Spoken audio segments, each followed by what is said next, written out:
Oh, my bad. Happy Friendsgiving, everyone, and welcome back to week 3 of our series, Radical.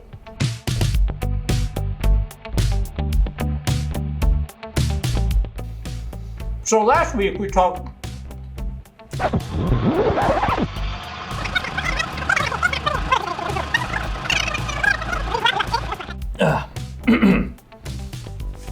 Sorry about that.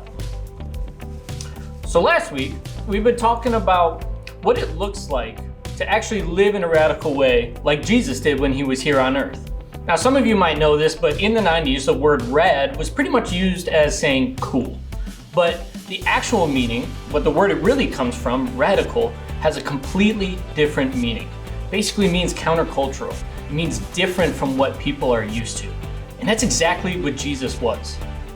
So what we want to talk about today is actually about watching our words and watching what it is that we say. Right? Jesus did this really, really well. He focused really well on doing that. But as we know, there's a lot of people that maybe don't watch their words very well. I've got a story of one time when I was actually pretty hurt by some words that were said to me. So I was in high school, I was playing basketball at the time, and if you see me play basketball, not great.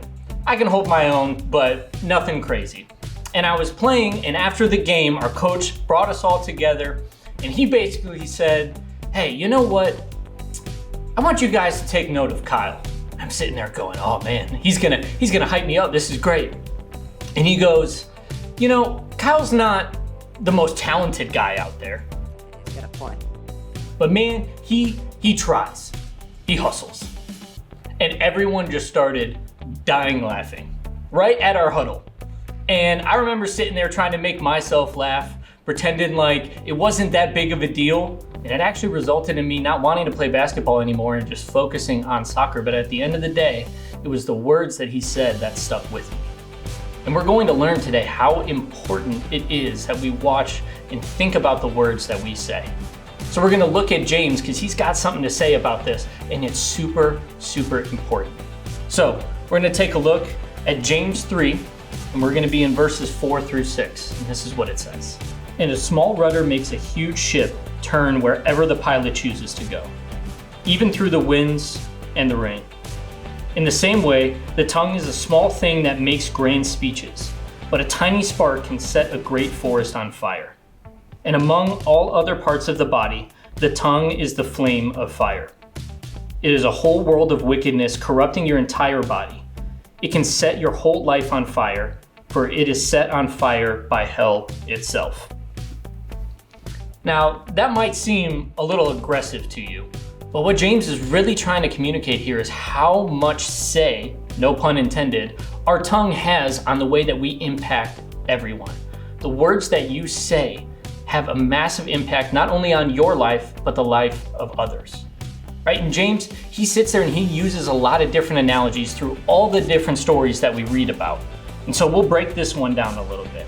Right? We see him lamenting about the fact that, man, the tongue is so strong. It's something that makes all of these different changes in our lives. And he sits there and he compares it to the rudder on a ship. Right? And if you think about a ship, this massive thing is controlled by this little piece on the back, just going left and right. And that's what steers the entire ship. It doesn't seem that important, but it guides it everywhere it goes. Your words, your tongue, do the same exact thing. The question is then, how are we going to use those words? Is it going to be for good, or is it maybe going to hurt some people, hurt ourselves as well? So if you remember a couple weeks back, we talked about how James often retells these stories that Jesus told. He often goes and he touches on the same things that Jesus talked about.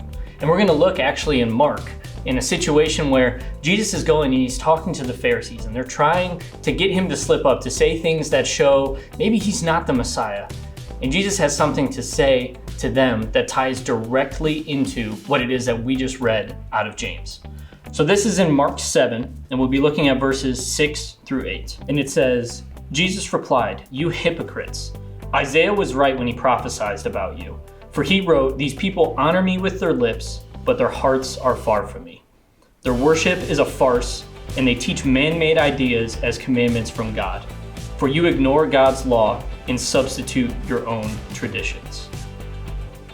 So here in that passage, we can make some important observations. And the first is that Jesus' words sound really, really harsh. He's calling them hypocrites. He's going right back into their faces and saying, actually, no, it's you that is wrong. We might sit there and go, well, that doesn't sound very nice.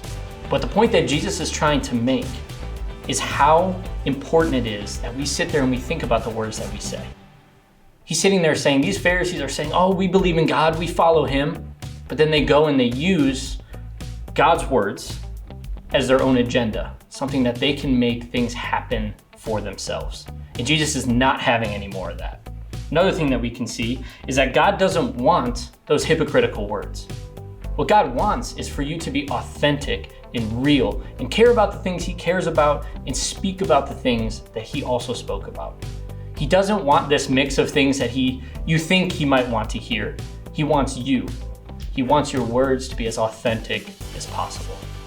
We also see that our words reflect our hearts. We see that with the Pharisees. We see that they wanted things to go well for themselves, and their words showed that. They're taking these man-made ideas and saying them like they're words straight from God. And that's not what God wants. We need to be aware that what is in our heart is directly what comes out of our mouth. So since James uses a lot of these object lessons, I want us to be able to experience one for ourselves, one that might be able to help us think a little bit more about how this all plays out. So, what we've got here is a great Elsa tattoo. Everyone loves Frozen. We've got the whole gang right here. And I'm gonna show you guys how this can play into this exact thing that we're talking about. So a lot of times when we think about words, we sit there and we think that they're like these temporary tattoos, right? We'll go and we'll say something to someone, and basically what that results in is just it being there. Yeah, we know that our words affect people, and we know that that's something that will stick with them for a little bit, but oftentimes we sit there and we're like, yeah, it's only gonna last a couple days, right? They're not gonna be that bent out of shape about it, and it's not really gonna affect them, maybe past a week, right? It's the same thing with these temporary tattoos. We sit there and we throw them on there because we think they're funny, we think they're goofy, we think they don't have that much of a meaning, and we're like, well, if I don't like it, I can just wash it off afterwards, or it's just gonna fall off in a couple of days. What we come to find out is that although a temporary tattoo, like this one, can be washed off, our words that we say to people, they're not temporary. They're not like this is gonna be. Our words are much more like real, tangible tattoos. Those ones that you go into the shop to get. Those ones that you go and they put the needle and the ink and it goes straight into your arm and it stays there. It's permanent, right? That's not something that you can get taken off easy, if at all. And that's what our words can do. Our words stick with people. The question is, are they gonna be good words or bad words? Is it gonna be something that helps encourage and lift someone up? Or is it something that's just gonna tear them down and something that they have to carry with them then for so long? All right, again, this tattoo, my little Frozen friends right here, I can take this off whenever I want. I could be there 20 minutes later and you wouldn't even know that I put that on. Real tattoos are very different, and our words are much like those real tattoos in that way. So the bottom line is this: radical people watch their words.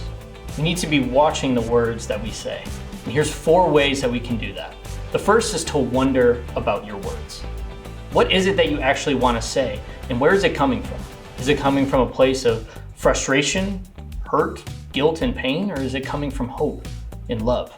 That is going to drastically affect the words that you say. We need to think through that. The second thing is to take time about your words. Think through what it is you want to say.